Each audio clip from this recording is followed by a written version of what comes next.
آپ اظہار گناہ کرتے ہیں نا تو سامنے والا بھی دلیر ہوتا ہے، کہتا ہے اس نے کیا میں کر لوں گا تو پھر کیا ہوا۔ ہمارے علماء نے لکھا ہے کسی کی نماز قضا ہو جائے تو کسی کو بتائے نہ، قضا پڑھ ڈالے، اس کا جگہ جگہ ذکر نہ کرے۔ جب آپ کہیں گے نا میری قضا ہو گئی تو آپ کے ساتھ رہنے والا بچہ دوست سمجھے گا یار اس کی قضا ہو گئی یا تو میری بھی ہو جائے گی تو کیا ہوگا۔ گناہ کرنا بھی گناہ ہے اور گناہ کا اظہار بھی گناہ ہے۔ بعض اوقات لوگ ایک طرف توجہ کر کے ایک طرف سے غافل ہو جاتے ہیں، نہ، توجہ ہمہ پہلو رکھنی ہے۔ ہمارے ذمے جتنے بھی حقوق ہیں ان سب پر توجہ، ہر چیز کا خیال، ایسا نہ ہو کہ عبادت کرتے رہ جائیں اور حقوق العباد ہم سے چھوٹ جائیں، اور حقوق العباد اتنے زیادہ ادا کریں۔ ایک صاحب مجھے کہنے لگے ایک دفعہ بڑے وثوق کے ساتھ کہنے لگے جی معاذ اللہ ثم نہیں جی ٹائم ملتا پھر نماز دا کی کریے، روزی کمانا بھی تو عبادت ہے نا۔ تو میں نے کہا آپ نے عبادت کرنا ایک حصہ قبول کیا ہے، آپ نے کل عبادت نہیں قبول کی۔ عبادت کل ہے، ہمہ پہلو، ایک حصہ آپ قبول کر کے نکل گئے اور باقی آپ نے چھوڑ دی۔ تو کسی ایک طرف سے بھی غافل نہیں ہونا، جتنی ذمہ داریاں ہیں، جتنی ڈیوٹیاں ہیں ان سب کا خیال۔ اور جو بڑا آدمی ہوتا ہے، بڑا گھر میں بڑا ہو، قبیلے میں بڑا ہو، علاقے میں بڑا ہو، ادارے میں بڑا ہو، کلاس میں بڑا ہو، جو بڑا ہے اس کی تو ساری آنکھیں کھلی ہوئی ہونی چاہیے، ایک ایک پر اس کی نظر ہونی چاہیے کہ میری کہاں ضرورت ہے، کہاں مجھے اشک شوئی کرنی ہے، کس کے ساتھ میں نے کس طرح محبت کا رویہ رکھنا ہے، غافل نہ بنے۔ اچھا جی اب کیسے پتہ چلے گا کہ ہم غافل ہیں؟ یہ کیسے پتہ چلے گا؟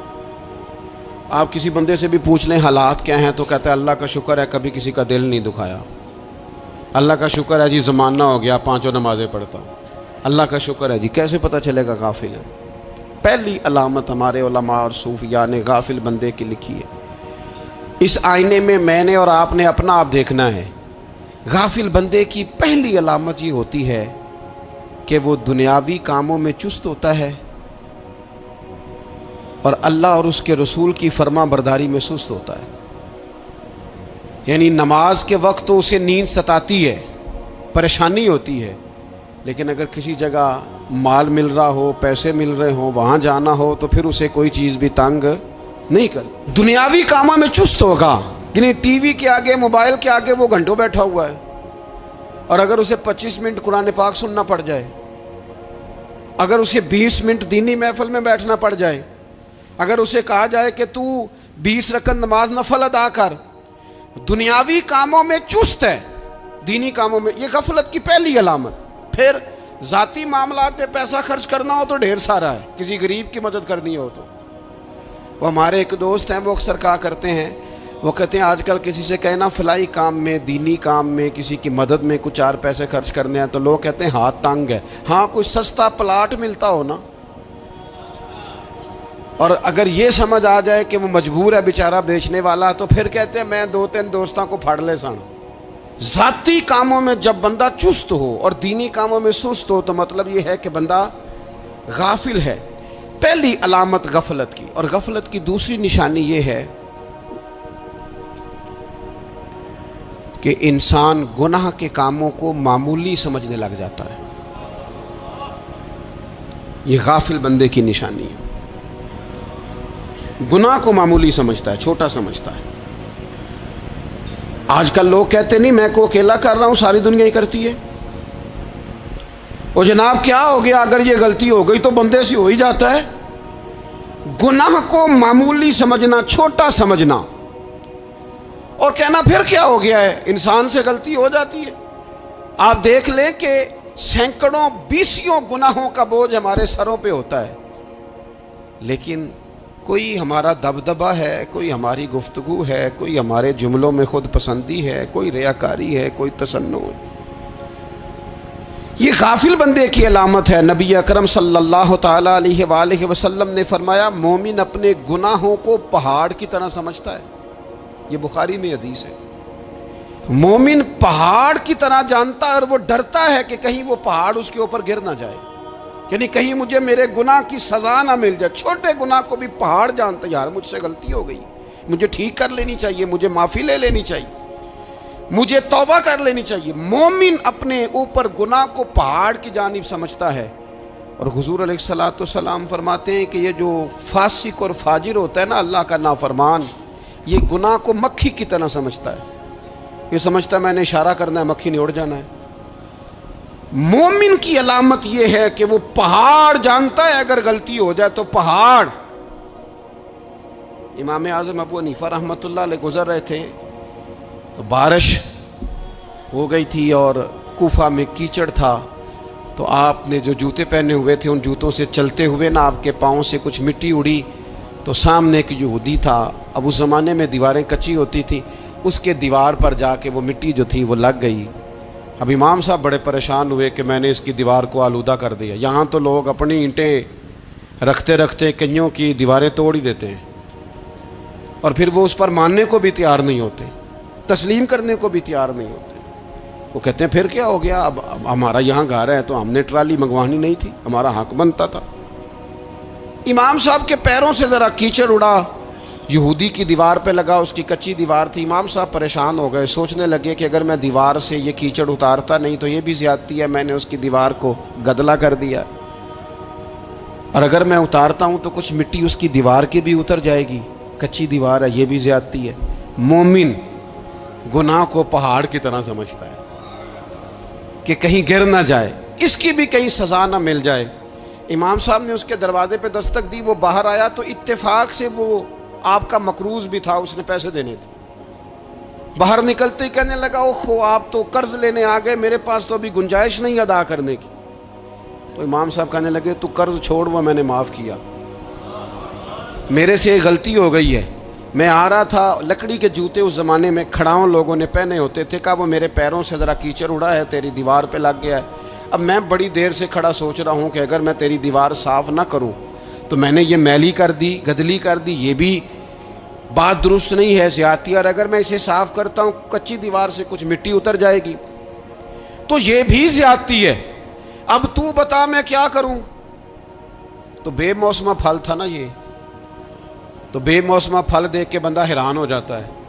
جو باتیں روٹین میں نہ ہو رہی ہوں وہ ذرا انوکھی لگتی ہے، بندہ حیران ہو گیا. غور سے امام صاحب کا چہرہ دیکھنے لگا، غور سے چہرہ دیکھنے لگا. تو پھر تھوڑی دیر سوچنے کے بعد کہنے لگا حضور پہلے میں نے دین اسلام کے بارے میں پڑھا اور سنا تھا، آج میں نے دین دیکھا ہے. پہلے میں نے سنا تھا کہ دین اسلام اس طرح کا ہے، آج میں نے دین. ہم نہ پوری دنیا کے کافروں کو دین سنانا چاہتے ہیں، دکھانا نہیں چاہتے. ہم نیک نظر آنا چاہتے ہیں، نیک بننا نہیں چاہتے. ہم نیک نظر آنا چاہتے ہیں. نتیجہ کیا نکلتا ہے کہ کچھ عرصے کے بعد پتہ چل جاتا ہے بندہ کس لیول کا نیک ہے، کیا معیار ہے اس کی نیکیوں کا. کہنے لگا حضور پہلے میں نے دین سنا تھا، آج دیکھا ہے. آپ وہ مٹی کی دیوار پر جو کیچڑ لگ گیا ہے، دیوار کو بعد میں صاف کیجئے گا، پہلے کلمہ پڑھائیں تاکہ میرے اندر کا کفر صاف ہو جائے، مجھے مسلمان کر دیں. تو غافل آدمی جو ہوتا ہے نا وہ پھر تیسری بات، جب بندہ بہت زیادہ غافل ہو جاتا ہے پھر اعلانیہ گناہ کرنے لگتا ہے. ایک گناہ پھر اس کا اظہار گناہ. ایک بندہ حدیث پاک میں آتا ہے، ایک بندہ رات کو کوئی غلطی کرتا ہے، اللہ تعالیٰ اس پہ پردہ ڈال دیتا ہے، لیکن وہ سویرے خود لوگوں کو بتاتا پھرتا ہے میں نے یہ کیا، میں نے یہ کیا. جب آپ اظہار گناہ کرتے ہیں نا تو سامنے والا بھی دلیر ہوتا ہے، کہتا ہے اس نے کیا میں کر لوں گا تو پھر کیا ہوا. ہمارے علماء نے لکھا ہے کسی کی نماز قضا ہو جائے تو کسی کو بتائے نہ، قضا پڑھ ڈالے، اس کا جگہ جگہ ذکر نہ کرے. جب آپ کہیں گے نا میری قضا ہو گئی تو آپ کے ساتھ رہنے والا بچہ دوست سمجھے گا یار اس کی قضا ہو گئی ہے تو میری بھی ہو جائے گی تو کیا ہوگا. گناہ کرنا بھی گناہ ہے اور گناہ کا اظہار بھی گناہ ہے. نبی اکرم صلی اللہ تعالیٰ علیہ وآلہ وسلم نے ارشاد فرمایا میری ساری امت کو معافی مل جائے گی سوائے ان لوگوں کے جو اعلانیہ گناہ کرتے ہیں. یہ بخاری مسلم دونوں میں حدیث موجود ہے. جو اعلانیہ گناہ، جنہوں نے خود ساری دنیا کو گواہ بنا لیا، میں نے یہ بھی جرم کیا، یہ بھی کیا، یہ بھی کیا، یہ بھی کیا، خود انہوں نے لوگوں کے، بہت بڑے غافل آدمی کی علامت ہے کہ گناہ کرے اور پھر اوپر سے اعلانیہ گناہ کرے، اتنا بڑا جرم کرے۔ پھر چوتھی علامت اگر ہم دیکھنا چاہیں کہ ہم غافل تو نہیں، تو غافل بندے کی چوتھی علامت یہ ہوتی ہے کہ وہ فضول کاموں میں وقت بڑا ضائع کرتا ہے، فضولیات میں، ادھر بیٹھے ہیں ادھر بیٹھے ہیں، یہاں گپ شپ ہو رہی ہے، وہاں موبائل دیکھا جا رہا ہے، پھر کچھ ٹائم ملا ہے تو پھر کہیں دور دراز کسی ہوٹل پہ کھانا کھانے چلے گئے، پھر کچھ ٹائم ملا تو چلو نکلتے ہیں ذرا کوئی ہفتہ سیر کر آتے ہیں، یہاں گپ شپ ہے، فلاں کو ڈسکس کر لیتے ہیں، فلاں کے بارے میں بات کر لیتے ہیں، سیاسی تبصرے کر لیتے ہیں، یہ تھوڑی گفتگو ہو جاتی، چلے محلے داروں پہ تبصرہ شروع کرتے ہیں، کون روٹی زیادہ کھا رہا ہے اور کس کے پاس پیسے زیادہ آ گئے، چلو جا کے پتہ کرتے ہیں۔ حالانکہ یہ پتہ نہیں کرنا چاہیے تھا، پتہ تو اس کا کرنا چاہیے تھا جو بیچارہ کل سے بھوکا ہے، خبر تو اس کی رکھنی چاہیے تھی جس بیچارے کے گھر میں بچوں کے لیے پہننے کو کپڑے موجود نہیں ہیں، اس پر تبصرہ یہ کرتے ہیں کہ یہ محنت کیوں نہیں کرتے، اور اگر کسی پر اللہ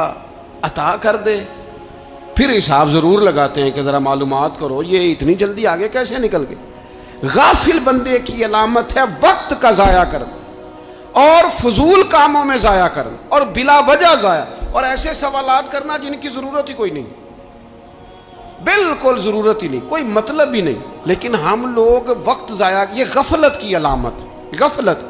اللہ والوں کی علامت کیا تھی؟ ایک بات انہوں نے زندگی میں لے لی، سیکھ لی، پھر ساری زندگی اسی پہ گزار دی۔ ان کا ارادہ تھا نا کشکول سیدھا کیا۔ کچھ لوگ ساری زندگی لیکچر قبول لے کے سن کے پھر بھی سمجھنے کو تیار، یہ غافل دل کی علامت ہے۔ اس لیے نبی پاک صلی اللہ تعالیٰ علیہ وسلم نے فرمایا دو نعمتیں ایسی ہیں جن میں اکثر لوگ غفلت میں ہیں، ایک صحت اور دوسری فراغت۔ لوگ بلا وجہ وقت ضائع کرتے ہیں۔ اللہ نے صحت دی ہے، کسی خیر کے کام میں لگائیں۔ اگر آپ کے پاس فارغ وقت ہے تو قرآن پاک کو یاد کریں، ترجمہ اور تفسیر سے پڑھیں، محبوب پاک علیہ السلام کی احادیث کو یاد کریں، اللہ والوں کی باتیں سنیں۔ وقت ملے تو عبادات میں لگائیں، نوافل میں لگائیں، تلاوت میں لگائیں، ذکر اذکار میں لگائیں، اور پھر اللہ مزید توفیق عطا کرے تو کسی کے بھلے میں وقت لگائیں، گلی سے کوئی کانٹا اٹھائیں، کوئی روڑا اٹھائیں، کوئی کسی کی مدد کریں۔ لیکن یہ غافل ہونے کی علامت ہے کہ اپنے وقت کو ضائع کرنا۔ اور پھر اسی طرح غفلت کی پانچویں علامت یہ ہے کہ اگر بندے کو دنیا سے پورا پیار ہو جائے، یعنی شب قدر میں بھی آ کے کہتا ہے یا اللہ کبھی پیسے دے دینا، شب برات والے دن بھی کہتا ہے کہ مالک اگر کبھی کوئی ایسا سبب لگ جائے نا، یعنی بیت اللہ شریف کے سامنے کھڑے ہو کے بھی اگر اس نے مال ہی مانگنا ہے، وہاں بھی اس نے یہی سوال کرنا ہے، حب دنیا اتنی غالب آ جائے، تو یہ غافل ہونے کی علامت۔ دنیا ضرورت ہے، مقصد نہیں ہے، دنیا کی حاجت ہے، مقصد نہیں ہے، یہ مقصود نہیں۔ اور جب لوگ فقط دنیا کے مال کو، دولت کو، نبی پاک علیہ السلام نے فرمایا وہ لعنتی ہے جو درہم اور دینار کا بندہ بن گیا ہے، پیسوں کا بندہ بن گیا ہے، مل جائے تو خوش ہوتا ہے، نہ ملے تو تکلیف میں آ جاتا ہے۔ یہ غافل بندے کی علامت۔ مومن تو وہ ہوتا ہے کہ دولت رزق حلال ضرور کماتا ہے تاکہ کسی کے آگے ہاتھ نہ پھیلانا پڑے، کوشش ضرور کرتا ہے، پر دنیا کو جیب میں جگہ دیتا ہے، دل میں نہیں دیتا۔ اس کی جگہ جہاں ہے اسے وہاں رکھتا ہے، اسے دل میں جگہ، دل تو ایک ہے، اس میں رب و رسول کو بسائیں گے یا کسی اور کو بسائیں گے؟ تو حب دنیا یہ غافل ہونے کی بہت بڑی علامت ہے۔ پھر اسی طرح جو بندہ رب کریم کو جانتا نہیں نا، وہ بھی غافل ہو جاتا ہے۔ ایک تو جو یہ نہیں نہ جانتا کہ رب کریم سزا دے گا، وہ مجھے دیکھ رہا ہے، اسے نہ اونگ آتی ہے نہ نیند آتی ہے، جو اس کی معرفت نہیں رکھتا کہ میرا رب ہر وقت مجھے دیکھ رہا ہے، وہ بھی غافل ہو جاتا ہے۔ جسے پتہ ہونا کہ مجھے دیکھ رہا ہے وہ غافل نہیں ہوتا۔ اور جو یہ سمجھ لیتا ہے نا کہ شاید معاذ اللہ ثم، اس یقین کو پکا نہیں کرتا، وہ غافل ہو جاتا ہے۔ اور ایک جو یہ نہیں نہ جانتا کہ رب مہربان کتنا ہے، وہ بھی غافل ہو جاتا ہے۔ مجھے بتائیے سب سے زیادہ تو بندہ اس کے دروازے پہ جاتا ہے نا جو سب سے زیادہ مہربانی کرنے والا ہو، اس دروازے سے بندہ اٹھتا ہی نہیں۔ تو جس کو یہ یقین ہو جائے نا سب سے زیادہ کرم فرمانے والی ذات اللہ رسول کی ہے، وہ کبھی رب رسول سے غافل نہیں ہوتا، وہ کبھی اللہ رسول کا دروازہ چھوڑ کے نہیں جاتا، وہ کبھی کسی اور جگہ جا کے پناہ تلاش نہیں کرتا۔ جسے پتہ چل جائے نا وہ کریم کتنا ہے، مہربان کتنا ہے۔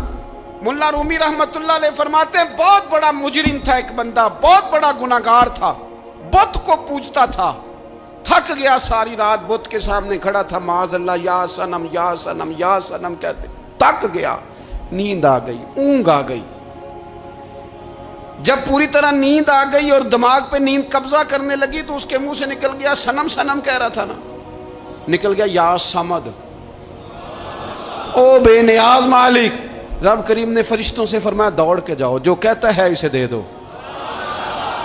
فرشتے کہنے لگے مالک تو بت کو پکار رہا تھا، اس نے تو غلطی سے نام لیا ہے۔ فرمایا مجھے نہیں پتا، لیکن دیکھو نا اس نے مجھے پکارا تو ہے نا، کتنی دیر سے جھوٹے کو پکار رہا تھا، اس کا معاملہ حل نہیں ہوا، اب اگر سچے کو پکارنے پہ بھی حل نہ ہوا تو فرق کیا رہ جائے گا؟ دے دو جو مانگتا ہے، دے دو۔ میرے دوست گر پتہ چل جائے وہ کریم کتنا ہے، وہ مہربان کتنا ہے۔ میرے رسول پاک علیہ الصلوۃ والسلام نے تو فرمایا تیری آنکھ سے اگر اس کے خوف سے اتنا آنسو بھی نکل گیا جتنا مچھر کا پر ہوتا ہے، تو جس طرح بھینس کے تھنوں سے نکلا ہوا دودھ واپس تھنوں میں نہیں نہ جاتا، جو اتنا بھی روئے نہ روئے اللہ کے خوف سے، وہ بندہ دوزخ میں نہیں جائے گا۔ تھوڑی دیر کے لیے ڈر جائے اپنے رب سے، آئے تو صحیح۔ عدم معرفت غفلت پیدا کرتی ہے، تو آ تو صحیح، وہ تو کریم ہی بڑا ہے، وہ تو مہربان ہی بڑا ہے۔ حضرت زنیرہ رضی اللہ تعالی عنہ حضور کی صحابیاں ہیں۔ ایام جو مکے کے تھے مسلمانوں پر بڑی آزمائش کے تھے، انہیں بڑا مارا کفار نے، اتنا مارا کہ ان کی بینائی چلی گئی، نظر آنا بند ہو گیا۔ کافروں کی عورتوں نے تانا دیا کہ تو نے ہمارے بت چھوڑے ہیں نا، تو دیکھنا تیری بینائی چلی گئی۔ تو جناب زنیرہ اللہ پہ بھروسہ، توکل، معرفت الہی کا جذبہ، اٹھ کے کھڑی ہو کہنے لگی چپ کرو، تمہارے جھوٹے بت کیا کر سکتے ہیں، میرا رب چاہے تو صبح جب میں اٹھوں تو میری آنکھیں روشن ہو، اگر کریم کرم کر دے۔ لوگ کہتے ہیں واقعی ایسا ہوا، جب وہ سویرے اٹھی تو اللہ نے ان کی روشنی واپس کر دی تھی۔ تجھے پتہ چل جانا وہ مہربان کتنا ہے۔ وہ ایک بزرگ تھے تو ان سے کسی نے کہہ دیا کہ اگر آپ کا حساب آپ کے ماں باپ کے ذمہ ہو جائے تو پھر کیسا، پوچھنے کے لیے قیامت میں اگر ماں باپ حساب لیں تو پھر کیسا۔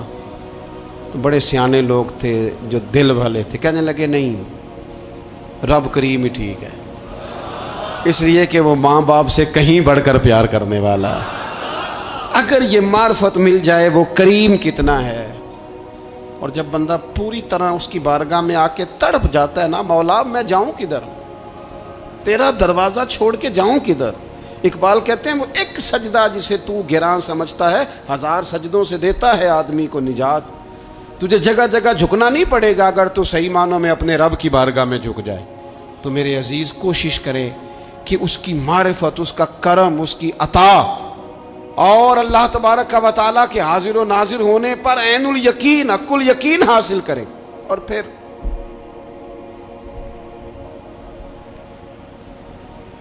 آٹھویں بات یہ ہے کہ غافل لوگوں کی صحبت بھی بندے کو غافل کر دیتی ہے۔ غافلوں کی صحبت میں نہ بیٹھیں، ان کی صحبت میں بیٹھیں جن کے پاس بیٹھنے سے دل میں رب رسول کی محبت پیدا ہوتی ہے۔ غافلوں سے بچیں۔ چنگیاں دے لڑ لگی ساں تے چولی چ پھل پئے، تے جدوں میں پیڑیاں دے سنگ رل گئی تے میرے اگلے بھی ڈول گئے۔ برے آدمی کی صحبت بندے کو غافل کر دیتی۔ غافلوں کی صحبت میں کبھی نہ بیٹھے، کبھی نہیں۔ غافل آدمی آپ کو غافل کر دے گا۔ میرے نبی پاک علیہ الصلوۃ والسلام نے فرمایا انسان اپنے دوست کے مذہب پر ہوتا ہے۔ یہ بہت بڑے لفظ ہیں۔ فرمایا المرء علی دین خلیل ہی، انسان اپنے دوست کے مذہب پر ہوتا ہے۔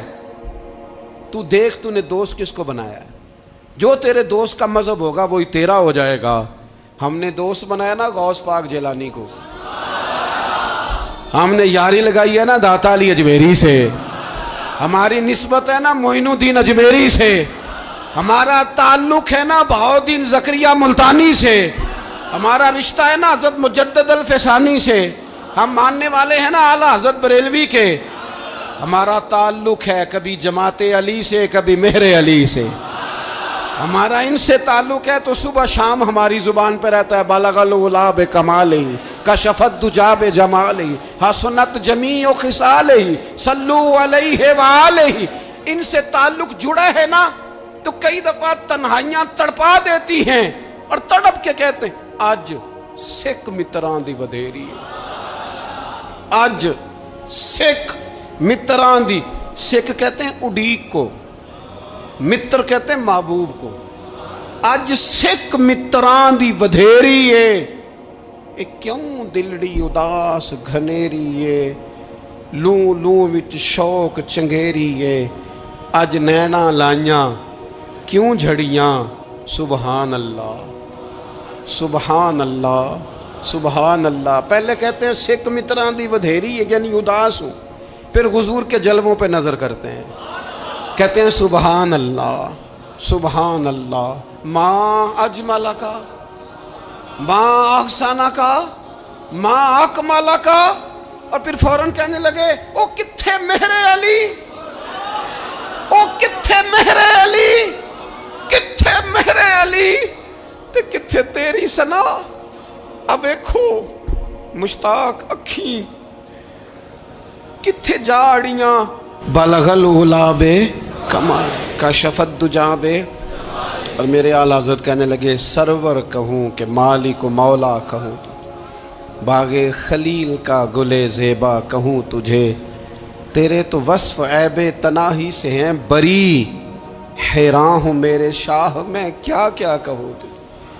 غافل آدمی کی علامت ہے برے لوگوں کی صحبت میں، خبردار ان کے پاس نہ بیٹھنا جن کے پاس بیٹھنے سے تمہارے دلوں میں اولیاء اللہ اللہ کے بندوں کی عداوت پیدا ہو، خبردار خبردار ان کے پاس نہ بیٹھنا جن کے پاس بیٹھنے سے تمہارے دلوں میں حضور کی اولاد پاک کے بارے میں شک پیدا ہو، خبردار اس شخص کے پاس نہ بیٹھنا جو امام حسین ابن علی کے بارے میں کوئی کمزور بات کرتا ہو، بچنا، خبردار اس سے بچنا جو حضور کے صحابہ کے بارے میں بات کرے، بچنا بچنا اس سے، جو سیدنا ابو بکر صدیق کے بارے میں کوئی، دیکھو کیا مقدر ہے صدیق و فاروق کے، جن کے گھر ہی رحمتوں کے خزینے میں، بھلا کیا کہا نبی پاک، حضور نے فرمایا میرے اوپر جس نے نیکی کی تھی بدلہ دے دیا ہے، یہ جو میرے ابو بکر صدیق ہے نا، ان کو میں اللہ کی بارگاہ میں لے جاؤں گا، کہوں گا مالک تو ہی بدلہ عطا فرما۔ ایک ہاتھ میں جناب صدیق کا ہاتھ پکڑا، ایک میں حضرت عمر کا ہاتھ پکڑا، اور حضور مسجد نبوی سے باہر آ رہے ہیں، دیکھنے والے کی زبان سے بے ساختہ سبحان اللہ نکل گیا، کیا شان ہے کیا مقدر ہے۔ تو حضور علیہ السلام رک گئے، اور روک کے فرمایا تو حیران ہو رہا ہے نا، تو حیران ہو رہا ہے نا کہ میں نے ایک ہاتھ میں ابو بکر کو پکڑا ہے، ایک میں عمر کو پکڑا ہے، فرمایا قیامت میں جب میری قبر کھلے گی تو میں اسی طرح قبر سے نکلوں گا، اس طرح میدان محشر میں آؤں گا۔ خبردار حضور وفاداروں کے وفادار رہنا، ان کے وفادار رہنا، ان کے وفادار رہنا۔ بڑا عجیب دور آیا ہے، ہم نے یہ دور دیکھا ہے کہ لوگ حضور کے صحابہ کے بارے میں بھی بات کریں گے، اب نبی پاک کی اولاد پاک کے بارے کو بھی ڈسکس کیا جائے گا۔ اپنا منہ تو دیکھ، اپنی حیثیت دیکھ، اور پھر وہ بندے دیکھ جن کو اللہ نے چن کے اپنے محبوب کی غلامی کے لیے حضور کے قریب بٹھایا ہے۔ تو بچنا ایسے لوگوں سے، پرہیز کرنا، خبردار عقیدہ ستھرا رکھنا، عقیدہ ستھرا رکھنا، صاف رہنا، پاکیزہ رہنا، غافلوں کی صحبت سے بچنا۔ بڑا ڈرتے ہیں اللہ سے، دعائیں مانگتے ہیں، یا اللہ نسلوں میں بھی وہی بندے پیدا فرما جو عقیدے پکے رکھنے والے ہیں، وہ بندے پیدا فرما ہماری نسلوں میں۔ ایک وہ بندہ بھی غافل ہو جاتا ہے جو امیدیں لمبی لگا لیتا ہے، جن کے منصوبوں میں دولت بھی ہوتی ہے، گھر بھی ہوتا ہے، اولاد کا بڑا ہونا بھی ہوتا ہے، پوتے پوتیاں نواسے نواسیاں دیکھنا بھی ہوتا ہے، یہاں بھی گھر وہاں بھی گھر، یہ سیر، یہ سارا کچھ ہوتا ہے، لیکن رب کی بارگاہ میں پیش ہونا جن کے پیش نظر نہیں ہوتا۔ لمبی امیدیں۔ حضرت مولا علی شیر خدا فرمایا کرتے تھے، میں تم پر دو باتوں کا خوف کھاتا ہوں، جو ڈر آتا ہے، ایک یہ کہ تم خواہش کی پیروی کرو گے، جو نفس کی خواہش ہوگی اس کے پیچھے لگ جاؤ گے، اور ایک تم لمبی لمبی امیدیں باندھو گے، اتنے سال جینا ہے، اتنے 100 سال جینا، یہ کرنا ہے وہ کرنا ہے۔ منصوبہ بندی کریں مستقبل کے لیے، وہ بری نہیں، لیکن تیاری رکھیں، تیاری رکھیں، اس بات کا بھی خیال رکھیں کہ اللہ کی بارگاہ میں حاضر ہونا۔ یہ غفلت کی چیزیں ہیں جو بندے کو غافل کر دیتی ہیں۔ جو لوگ اللہ کا ذکر نہیں کرتے وہ بھی غافل ہو جاتے ہیں، اور جو فضول باتیں زیادہ کرتے ہیں نا، ہنستے زیادہ۔ فَلْيَضْحَكُوا قَلِيلًا وَلْيَبْكُوا كَثِيرًا، قرآن کہتا ہے زیادہ رویا کرو، کم ہنسا کرو۔ نبی پاک علیہ الصلوۃ والسلام سے پوچھا تھا حضرت عقبہ بن عامر نے کہ یا رسول اللہ نجات کس چیز میں ہے؟ تو نبی پاک علیہ الصلوۃ والسلام نے فرمایا ایک تو اپنی زبان قابو میں رکھو، دوسرا فرمایا اپنے گھر میں ٹھہرے رہو، تمہارا گھر تمہارے لیے کافی ہو، فضول نہ نکلو گھر سے، اور تیسرا فرمایا اپنی خطاؤں پہ رویا کرو۔ کثرت کلام اور فضول کلام اور بلا وجہ یہ بندے کو غافل کرتا ہے، دل کو سخت کرتا ہے۔ یہ چند چیزیں ہیں جو انسان کو غفلت میں ڈالتی ہیں۔ اپنے آپ کو ان چیزوں سے بچائیں اور غفلت کو توڑیں۔ آپ کے ذمے، میرے ذمے جو حقوق العباد ہیں ان کا پتہ کریں، جو اللہ رسول کے حقوق ہیں ان کی خبر دیکھیں، ہماری جو ذمہ داریاں ہیں ہم کس طرح انجام دے رہے ہیں اس پر توجہ کریں، اپنے معاملات کو ٹھیک کریں۔ ہم انسان ہیں، کوتاہیاں تو رہ جائیں گی، لیکن جب کوشش کریں گے تو پھر رب تعالیٰ مدد بھی فرمائے گا۔ ایک بات اور کرنی ہے، ایک تو میں نے عرض کیا غفلت کو توڑنا، ایک دوسری بات قرآن مجید کا ایک سبق اور، جب غفلت توڑنی ہے تو پھر لازمی طور پر ایک کام کرنا پڑے گا۔ میں نے یہ عرض کیا تھا کہ پلاننگ نہیں کرنی، فیصلہ کرنا ہے۔ تو فیصلہ کرنا ہے تو کرنا کیا ہے؟ پھر قرآن حکیم نے سورہ بقرہ میں کہا فاستبقوا الخیرات، یعنی تم نیکیوں کی طرف دوڑو، جلدی جلدی نیکیاں کرو، فٹافٹ، دیر نہ کرو۔ فٹافٹ سے مراد یہ نہیں کہ نیکی جلدی جلدی کر جاؤ، یعنی ٹال مٹول نہ کرو خیر کے کام میں، کل کریں گے پرسوں کریں گے، عمرہ کر رہے ہیں پھر نیکی ہیں، حج کر رہے ہیں پھر نیکی ہیں، بچے بیال ہوں پھر میں نیک ہوں، یہ تھوڑا سا یہ کام ٹال مٹ۔ فاستبقوا الخیرات، نیکیوں کی طرف دوڑو، جلدی کرو، بھاگو۔ نبی پاک صلی اللہ تعالیٰ علیہ وسلم نے فرمایا 5 چیزوں کو 5 چیزوں سے پہلے غنیمت جانو۔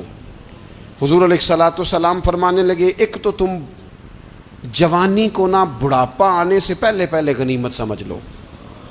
نبی کریم صلی اللہ تعالیٰ علیہ وآلہ وسلم ارشاد فرمانے لگے کہ اپنی صحت کو غنیمت جان لو، بیماری آنے سے پہلے پہلے۔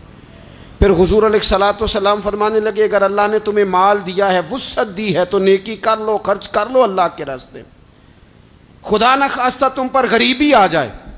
اور پھر حضور سید عالم صلی اللہ تعالیٰ علیہ وسلم فرمانے لگے اگر تمہیں اللہ نے کچھ فراغت دی ہے، بہت زیادہ مصروف نہیں ہو، تو غنیمت جان لو، جلدی سے نیکی کر لو قبل اس کے کہ تم مشغول ہو جاؤ۔ اور 5ویں بات حضور نے بیان کی، فرمایا زندگی کو غنیمت جانو، موت آنے سے پہلے پہلے جلدی سے نیکی کر لو۔ نیکی کے لیے ساری زندگی منصوبہ بندی نہ کرتے رہو، نیکی کے لیے دیکھو نا، ہماری زندگی میں یہاں دنیا میں رہ کے چند منٹوں میں وہ نیکی کی جا سکتی ہے جو قیامت کے بعد صدیوں کا ہمارا فائدہ کرے گی، صدیوں کا فائدہ کرتے نہیں۔